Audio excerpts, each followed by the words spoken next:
I have a number of questions, but I want everybody here to understand that this is, I know it's your money, those of you that are here about this, both for and against, but this is very difficult for all of us. And I've said this to a couple of councilors already. We need to come up with a betterment policy. We have a betterment policy when it comes to roads. We go, when somebody wants road work done on a private road, and most of our roads are private roads, we go to all of the residents on the road and we ask. And if more than 50% of the people on the road want the betterment and want the road fixed, then we do it. We go forward. I'm dealing with that right now in one of my precincts.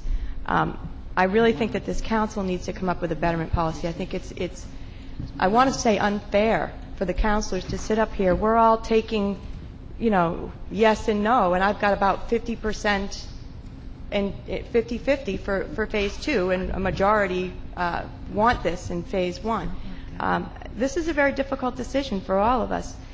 I personally want to see the sewering happening.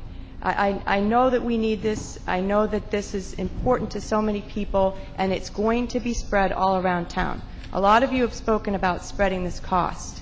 The cost for this, eventually, we're going to be looking at sewering most of this town. How are we going to spread that cost around?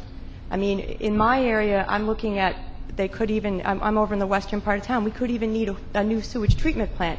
I'm looking at $100,000 or $150,000 when it comes. Is that going to be my full responsibility? Or will everybody in town be willing to pay a tax?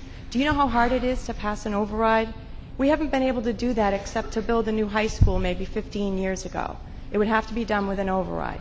So I don't know what the answer is here, and I don't even feel ready to vote on this time around. I'm even more concerned about this. I do have some questions for our staff, and I also have to say publicly that this has been so hard on the staff. They're very, you know, stoic, and they do such a great job, but this has been a lot of work, and it's difficult when, you know, you're working and this is your job, and you're getting a lot of mud slung at you for doing your job. So I think I want to also thank our staff